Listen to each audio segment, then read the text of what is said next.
Eu conversei ontem com um inscrito do meu canal aqui e ele me passou uma situação que ele não estava conseguindo passar dos 70%. E é muito fácil perceber isso, tá? Quando você começa a evoluir na questão de estudar para concurso público e você começa a fazer simulados, você vê que você chega a um certo ponto e vai ficando mais difícil. Para você sair dos 50%, geralmente quem começa está fazendo entre 40% e 50%. Quem entende um pouquinho, quem teve essa noção básica lá no ensino médio, pelo menos ali, um bom ensino médio, vamos dizer assim, sem nem ter estudado para concurso público, ele já vai estar acertando ali 40%, 50%, às vezes até mais, 60%, por exemplo, quem nunca estudou para concurso público, pelo menos na Sesgan Rio, só por uma noção de, às vezes, de fazer mais sentido a questão, ou de saber pelo menos português, uma base boa de português, uma base boa de matemática. E tem muitas questões que vêm tão ridículas que fica muito fácil de acertar. Então, muito normal no começo você acertar pelo menos 40%, tá? E aí, quando você começa a fazer simulados, começa a se desenvolver nessa parte de questões, fazendo o método de estudo reverso, você vê que você consegue evoluir muito mais rápido no início. Sai de 40 para 50, depois de 50 para 60, de 60 para 65, aí começa ficando mais difícil, de 65 a 70. Mas vai tendo uma evolução ainda, até chegar perto dos 85, eu diria ali, você consegue ter uma evolução média. Para saltar de 85 para 90 é muito mais difícil do que de 40 para 50. Por mais que você está andando 10 pontos contra 5 pontos ali.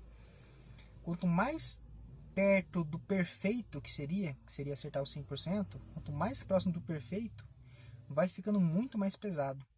O cara sair de 95 para 100%, cara, ele tem que estudar muito mais do que ele sair de 40 para 70, por exemplo. Muito mais mesmo. Então você tem que ter muito mais conteúdo. E aí vai ter muito conteúdo que tem, eu diria que um custo-benefício muito ruim com matemática. Então eu expliquei bem sobre a questão de matemática para ele. Matemática, gente, é uma matéria que das 5 questões vai ter 5 questões de matemática e 5 de matemática financeira. Todas elas se baseiam na mesma estrutura. Vai ter uma questão muito fácil, duas médias, ou às vezes duas fáceis de uma média e duas difíceis, sempre, tá?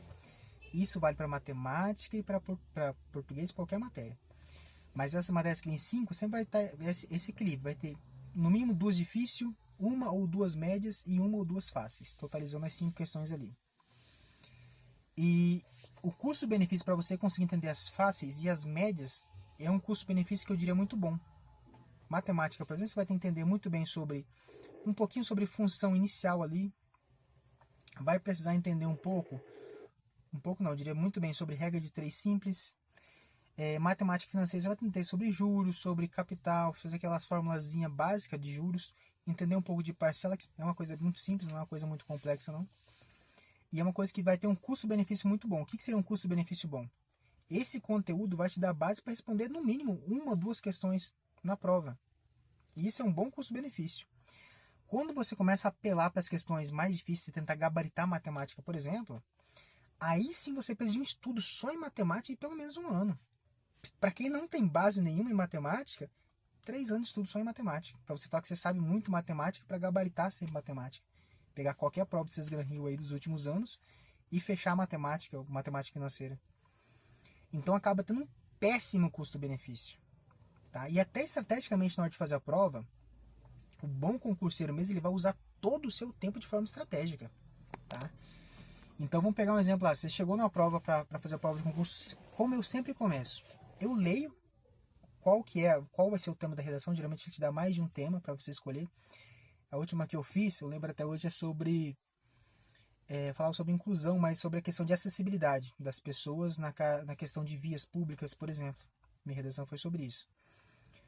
E então eu leio o tema, não começo a fazer redação, mas eu leio só para o teu cérebro começar a sintetizar a ideia já. Mas você não está pensando em fazer a redação ainda, mas saber o tema já te deixa algumas coisas você pode pescar no texto, algumas ideias e tal. Você não pode copiar nada do texto, tá? Das questões ali, mas alguma coisa já vai te dar uma ideia, um norte. E aí você vai começar a fazer as questões de português. Você vai ler todo aquele texto de português. Aquele texto vai te dar base para responder pelo menos 3 a 4 questões ali. São de interpretação de texto, tá? É a matéria que é o assunto que mais vai pesar na sua prova de português. Pelo menos umas 4 questões. Não puramente interpretação. Às vezes vai ter uma questão anafórica, catafórica. Então ele vai tentar buscar elementos no seu texto. Vai ter que voltar para entender do que a palavra X lá tá se referenciando a qual a um sujeito, a um verbo. Então ele vai estar mostrando no que ele vai estar ligado. E esse é o que mais vai pesar na sua prova. Pelo menos 40% das questões de português vai vir assim. Depois vem outras questões. Crase, pronominal, função do que, função do ser, enfim. Você vai perceber que lendo todo esse texto, depois lendo, fazendo as questões de português, já vai te dar uma clareza maior para você poder fazer redação. E de forma estratégica, eu costumo fechar a prova de português muito rápido. O que é muito rápido? No máximo 15 minutos você faz as 10 questões de português, já lendo o texto. Tá? Isso, português é uma matéria que está ali para te dar pontos fáceis, que é muito fácil fechar uma prova de português, gabaritar, por exemplo, ou tirar pelo menos 90%, 80% e fechar rápido ela, quanto mais próximo do perfeito é melhor. E ganhar tempo para as outras questões. Se você fizer média, chutando uma prova de 4 horas e meia, 70 questões, vai dar por volta de 3 minutos e alguma coisa. Não vai dar nem 4 minutos.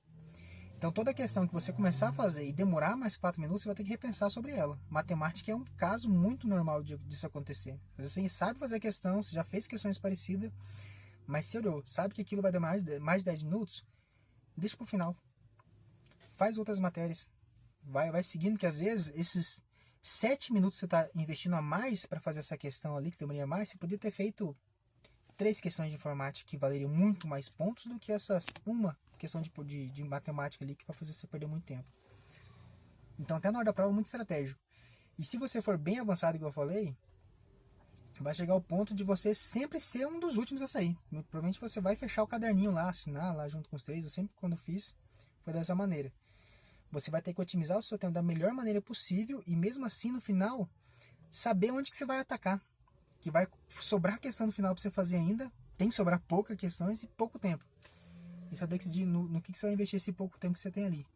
Tanto é que 2 questões que eu considerei difícil de matemática e 2 de matemática financeira, eu simplesmente chutei porque eu não ia dar tempo mais. Quando a mulher falou, falta 5 minutos, os 5 minutos foi só para passar todo pro gabarito, entender se eu marquei tudo ali, conferi muito bem e entregar.